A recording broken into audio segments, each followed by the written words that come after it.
see that? Tell me you saw that.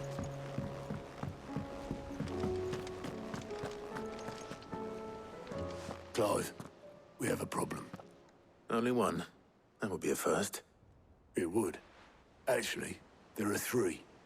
We had as many owls arrive while you were at the shelves. Martha's got a Akashic at her gates, and talk of monsters roaming the hills outside of Northreach has put the wind up Isabel and her lot. And don't forget Dalimil. Lubor says the village was raided by bandits. When it rains... It fucking pours. The curse breakers are spread thin, taking stock of the damage in the Dominion. And even if I could get word to all of them, I doubt they'd get here in time to make any real difference. Which means... there's only two people who can. Jill and I. Let them know we're on our way.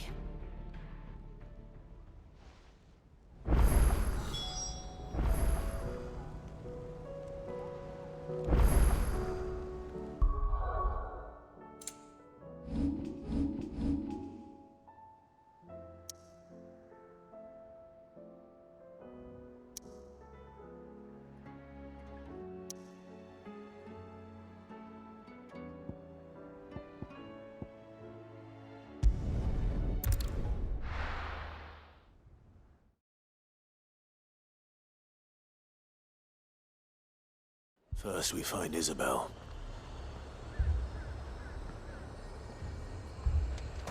Heard a bloke saying he saw ghosts. I saw it with my own eyes. The garrison's being sorely tested. Then there'll be... Times are hard. Your custom is most welcome.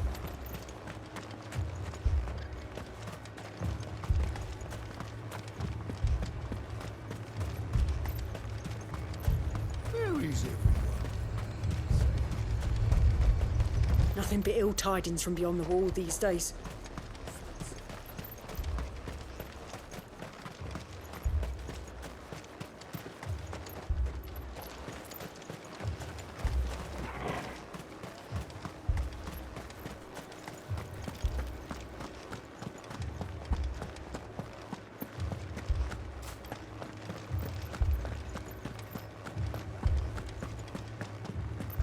I can't do it.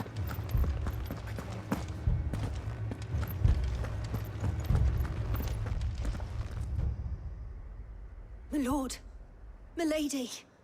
We received the dame's message. There have been sightings of strange creatures, I understand. With the blue eyes. Yes. Like a Akashic, but different. They've taken so many. I've lost count. Akashic, but different.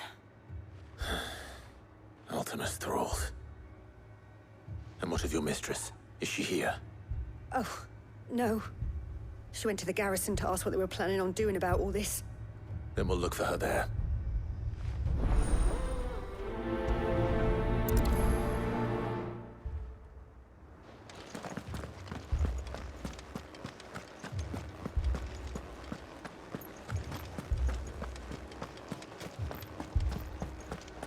We could leave.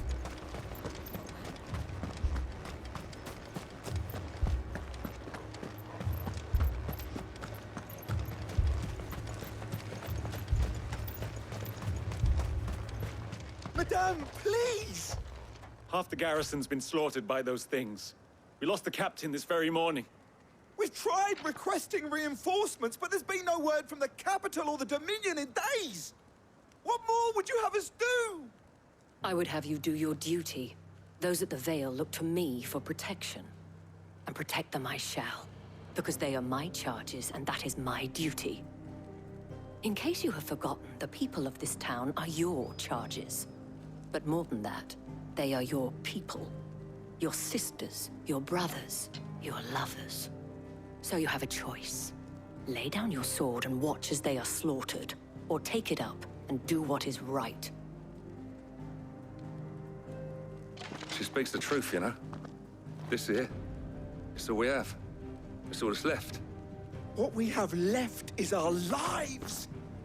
Do you really want us to lose them as well? Not if we don't have to.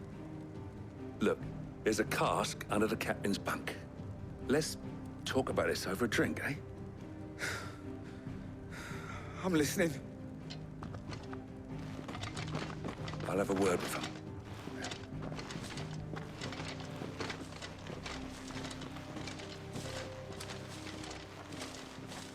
Ah, Clive. I didn't expect help to arrive so quickly. And sought to take matters into my own hands.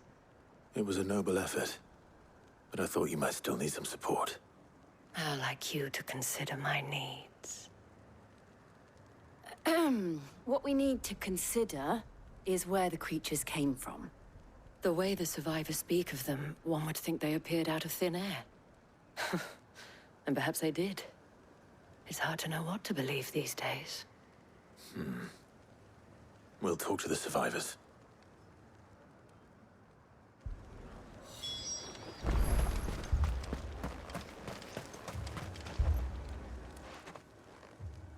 You're a pikeman, yes? What happened? I've got family in Moor. I heard the flood was spreading, so I went to see if they were all right. And a pack of them glowing things found me in the meadow. I ran for my life. I never did get to the village. Leave that to us. My family! What do we do to deserve this?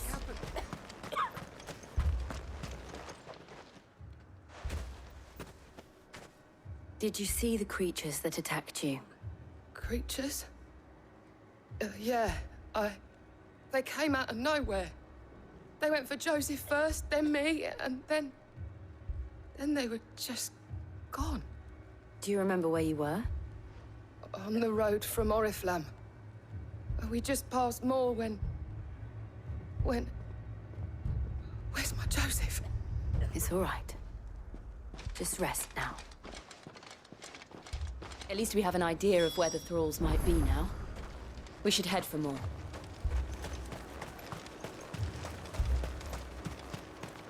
I assume you have a plan? We need to find out. It was all they could do to escape.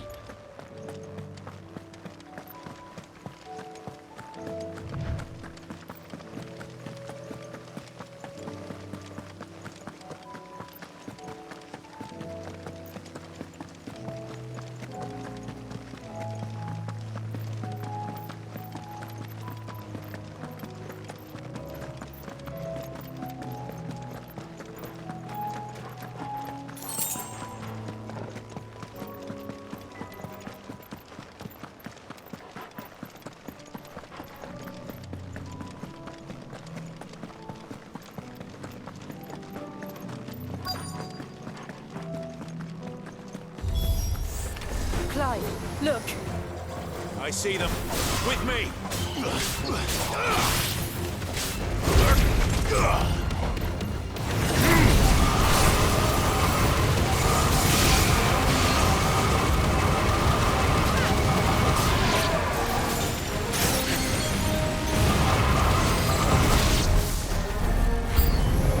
Should I try? Save your strength.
boy!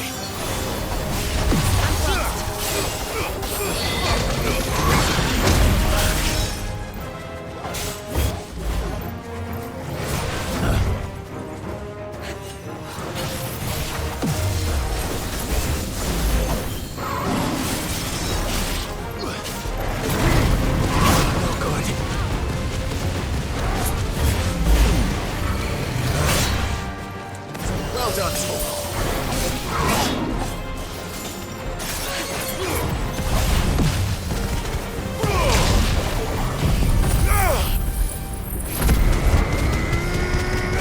Stop!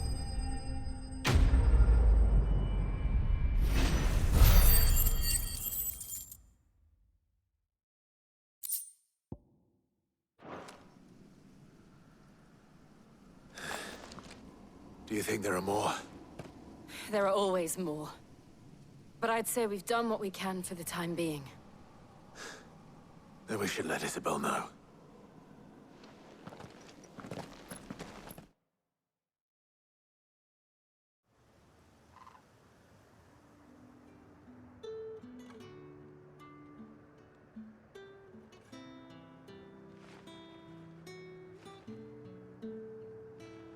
You have the town's thanks.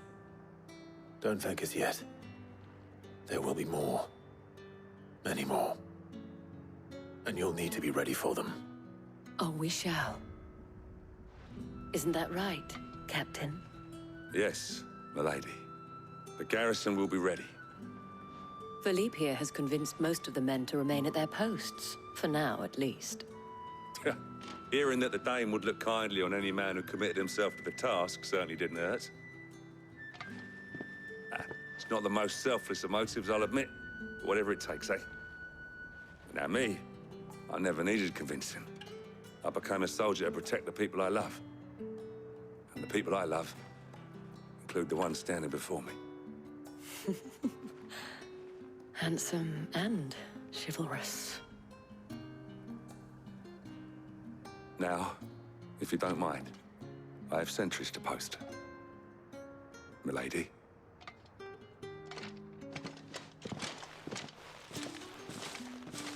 Lest you wonder, I'm not foolish enough to believe that this has solved all of my problems. But it has solved one, and that's one fewer than I had this morning. Thank you again, Clive.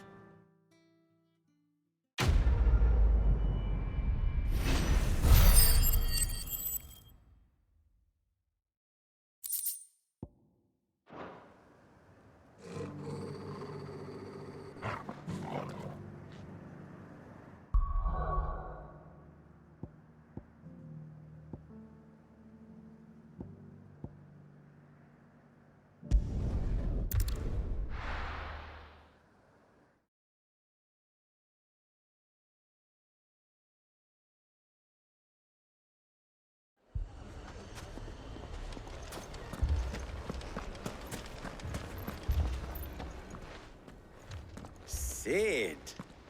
Your new companion appears much more formidable than your uncle. Should I be worried? You haven't been introduced. Jill, Clive has told me much about you. All lies, I'm sure. Your Stolas said that Dalamil has a bandit problem. Indeed. Although, you're a little late. They left with our food and guild days ago. Any idea where they went? The desert's a big place. Your guess is as good as mine. But the fact is, I have more immediate concerns. What did you say to me? What did you say? Ah, as if by magic. Let's just say we've yet to reach a consensus about how to solve Dalamil's little problem. And at this rate, it won't be the actions of the bandits which prove to be our undoing. It will be our own. I've tried reasoning with the dissenting parties, but even the Desert Hare has limits. Perhaps we could talk to them. What makes you think they'll listen to us? What makes you think they won't? She makes a fair point, Sid. And you won't have wasted much of your precious time if you fail. They're just across the courtyard.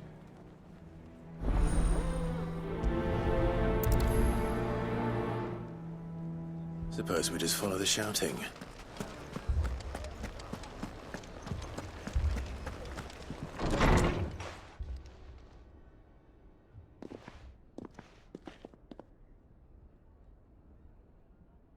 wouldn't talk like that if it had been your men whose throats were slit.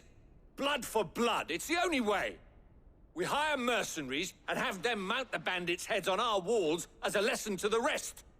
And what happens when those mercenaries are slaughtered like your men? Are you going to hire more? We're better off using that coin to buy food and supplies. If we hire mercenaries, the only thing we're buying is the bandits' ire. And you cannot fill empty bellies with that. Do you hear me?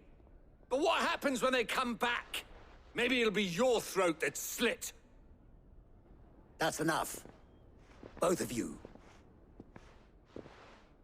Any more of this and I'll throw you out myself. Come back when you're ready to talk like adults.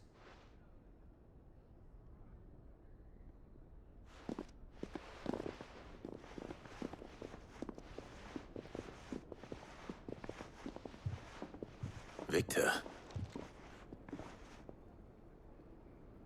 What's he doing here? Sid.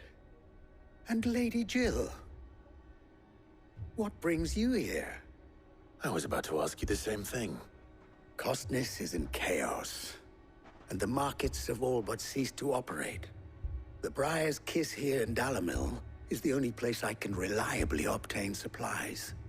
I was here to do just that when Master Lubor told me of his troubles. He thought I might be able to talk some sense into these fools. But if you're here, I suppose his patience must be waning. Who are those people? Those were the thorns in Lubor's side. And the reason this place might be headed the same way as Costness. It's these accursed skies. The darkness is enough to drive a man to madness. Or an entire city, for that matter. We're still working on the skies. But in the meantime, perhaps we can find a solution to Dalimil's problems. I hope so. For all our sakes.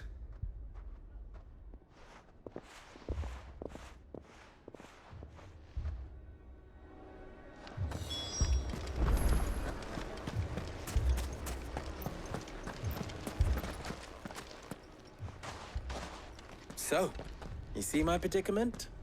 What I saw was a room full of people who were angry and afraid. And with good reason by the sound of it. But if left to smolder, that anger and fear could set the entire town alight. My thoughts exactly. What to do? Both sides wish to protect their homes and livelihoods, if only they could agree on how. But as long as they are divided, we are vulnerable. And if there's one thing bandits like, it's an easy target. What would Sid the Outlaw suggest? Well, if it were my namesake, he'd let them choose for themselves and be on hand to pick up the pieces when it all went wrong.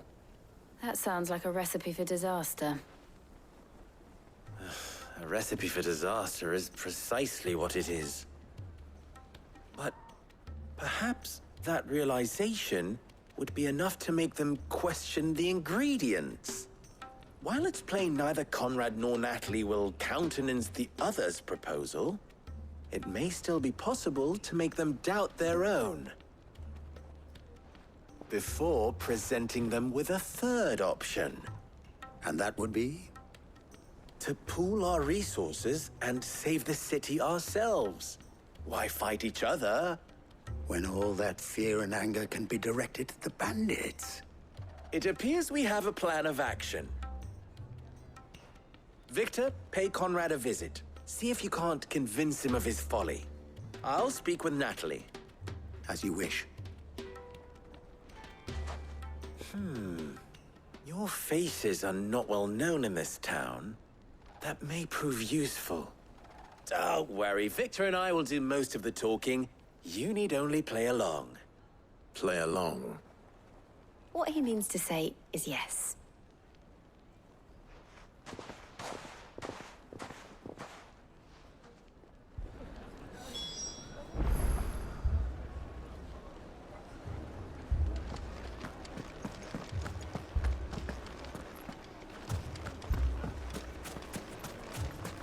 trick, Conrad.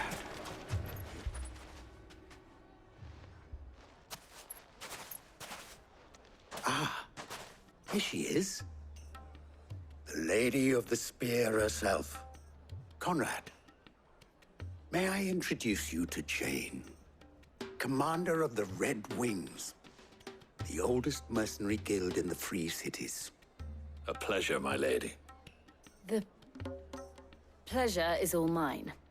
As I told you, I summoned the commander here from Canver to inquire about a contract. Victor says you told him no. That there aren't any men left to hire. Is that true? True as the crystals cracked. Nobles came and claimed every last one worth his salt. And not just from us Red Wings. You know of the 7 high houses. There must be 2 swords assigned each one. Granted, we have a few boys left. If it's boys you're looking for. Well, Conrad, are you saying that Dalamil's finest cannot defend this town better than a gaggle of unblooded striplings? That a band of beardless youths could better avenge the deaths of your brave men than you yourselves? Absolutely not. We'll show those bastards who they're dealing with.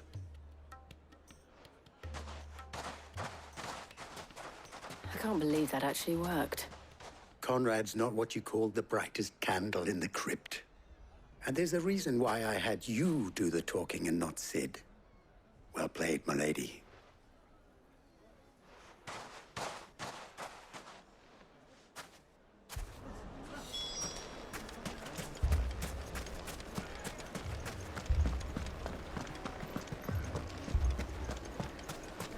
My shop.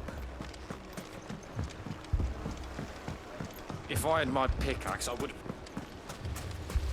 I mean, it may still be possible to buy something. Ah, here he is now. Natalie, allow me to introduce Lord Underhill of Randalar's prestigious League of Merchants. Lord Underhill. At your service. Underhill? I was just telling the good lady of our conversation, my lord, and how you were lamenting the state of the capital's stores. Lubor says that not only are the granaries almost empty, but that war and the Blight mean this season's harvest won't be enough to fill them for winter. Indeed, certainly that is the case. The nobles in the capital are buying up the city's stocks of barley and wine, driving the prices higher than most commoners can afford. It is only a matter of time before the peasants revolt. It is worse than I thought. If what Lord Underhill says is true, I fear we have little hope of supplementing our stores, meager though they regrettably are. And while I applaud your endeavors to dissuade our more bellicose citizens from seeking vengeance, I sense Conrad is not wrong in his assessment of the bandits' likely return. Which means that now, more than ever, we will need to secure what little we still have. Food, weapons, herbs, everything. If our humble town is to endure not only this hardship, but those that are certain to follow, we must stand united. All right. If it will help to protect my home, I'll do it. But you needn't have gone through this charade.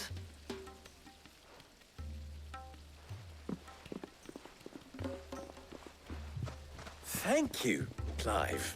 Your performance was nothing if not workmanlike. She saw right through it. I didn't say it was good, merely that it produced the desired effect.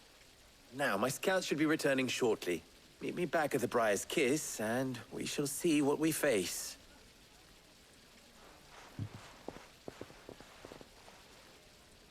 I'm not convinced our roles in this ruse were entirely necessary. It appears I have no choice but to I don't know. Conrad seemed quite taken with you.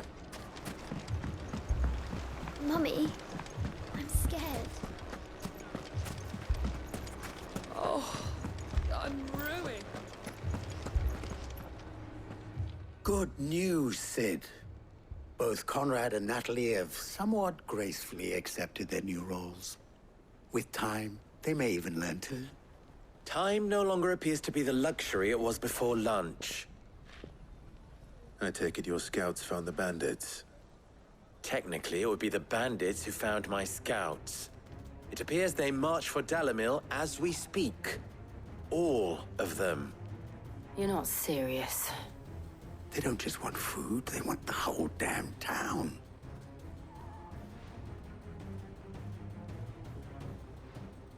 I have a favor to ask.